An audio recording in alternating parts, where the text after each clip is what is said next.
Lalu tanya, Bu, Pak, kebiasaan almarhum itu apa selama hidupnya? Di antara 70 orang itu 90% itu jawabannya bersama.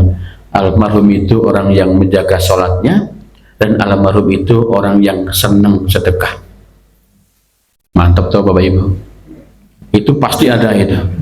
Ini menjaga sholatnya, yang kedua ini orang yang banyak sedekahnya. Itu kok hampir semuanya. Karena memang ternyata salah satu hadiah dari Allah untuk orang-orang yang gemar bersedekah itu akan diwafatkan dalam keadaan husnul khotimah. Ini orang yang senang sedekah. Jadi dia tasarrufun nimah ala taatillah, menggunakan nikmat Allah itu untuk taat dan beribadah. Sehatnya digunakan, hartanya digunakan, ilmunya digunakan, semua digunakan. Maka Bapak Ibu, kelak kita ditanyakan kontribusimu apa selama hidupmu. Allah akan bertanya loh Bapak Ibu, kontribusi yang telah engkau berikan apa selama di dunia. Entah kita sering nyantuni anak yatim, baik. Kita mulang ngaji, baik. Bab nanti umur kita itu akan ditanya satu persatu buat apa. Coba Bapak Ibu kita bayangkan Bapak Ibu. Hidup kita kan 24 jam satu hari Bapak Ibu. Mana yang baik Bapak Ibu? Umpama sholat itu 10 menit, satu hari hanya 50 menit, nggak ada 1 jam untuk sholat tok loh Bapak Ibu. Kalau kita hanya mengandalkan sholat tok, maka kita hanya ambil aja sama butuhnya 1 jam lah Bapak Ibu. 1 jam tok, yang 23 jam Bapak Ibu kemana? Ditanya oleh nanti itu. Delok TV kalau tengah jam. YouTube Bapak Ibu, YouTubean ini 1 jam. Yuk gawe TikTok Bapak Ibu ini ya tenaten takon kono takon gini, anggerono apa selfie lebih TikTok Bapak Ibu. Nanti ngaji paling 5 menit wis ngap-angop bae baren Bapak Ibu. Maca Quran itu nek wis pancen kelebet demit itu dolalah nggo maca angop bae Bapak Ibu. Itu indikasi jenengan kelebet demit. Berarti kalau kita itu membaca Quran ngantuk, itu indikasi sudah jelas Bapak Ibu. Lalu yang 2-3 kemana Bapak Ibu? 2-3 jam loh Bapak Ibu, kemana? Belum lenonggo Bapak Ibu, pirang menit, pirang jam.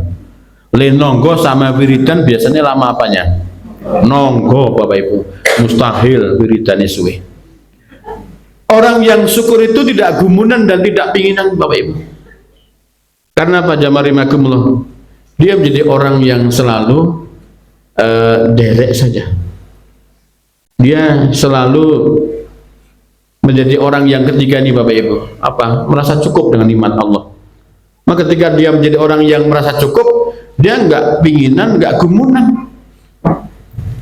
Kamonggo kadang kita kalau belum jadi orang yang syukur itu, anaknya mempinginan karo gumunan.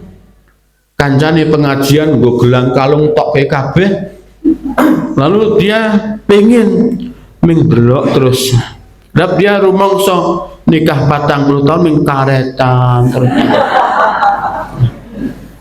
Mah kena jebet celurut nikah. Jadi berbahagia ibu-ibu jenengan nggak pakai gelang emas menggelang karet, hisapnya lebih ringan. Ora kesuwen besok itu. Maka orang yang syukur itu tidak gumunan dan tidak pinginan. Mereka selalu merasa cukup dengan apa yang diberikan.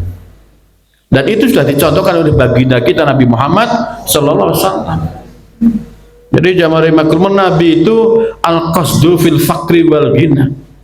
Nabi menyuruh kita itu jadilah orang-orang yang sederhana saja, baik di waktu kaya maupun di waktu miskin, tetap sederhana.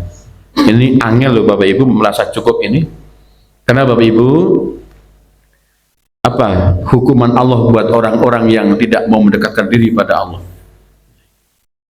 Dalam surat Toha ayat 123 124 Bapak Ibu. Toha 123 124. Itu. Wa man a'rada an dzikri fa inna lahu ma'isatan dhanka wa nahsyuruhu yaumal qiyamati a'ma.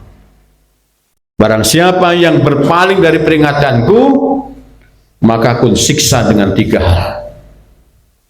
Apa siksaan Allah buat orang-orang yang berpaling itu, Bapak Ibu?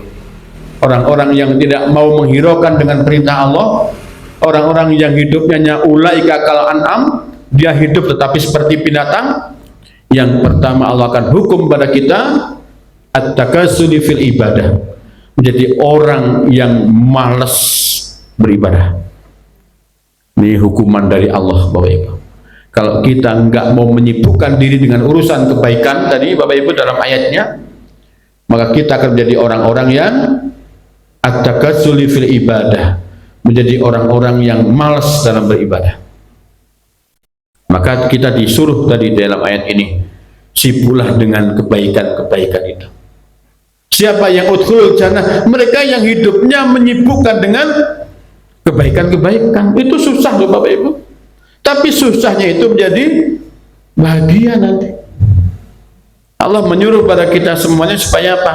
Supaya kita itu bisa menyisihkan waktu untuk fastabiqul khairat, menyibukkan diri untuk urusan kebaikan. Kalau kita berpaling dari ayat-ayat Allah, hidup kita hanya hawa nafsu yang kita pakai, maka yang pertama Allah hukum kita apa? Jadi orang yang enggan beribadah.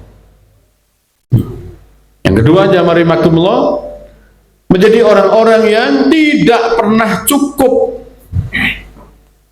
Nih, jamaah rahimakumullah, tidak pernah cukup, kurang terus, nggak pernah ada maremnya, nggak pernah ada cukupnya. Kalau kita sudah menjadi orang-orang yang tidak pernah merasa puas, tidak pernah merasa cukup, jamaah rahimakumullah, maka muncul dalam sifat di sini apa Bapak Ibu? Geragas, mangas, cerutak, nomor Bapak Ibu. Nah ini Bapak Ibu, itu kan kakak itu Bapak Ibu, geragas, mangas, cerutak, rakus. Napa rakus niku? Raine kaya tikus.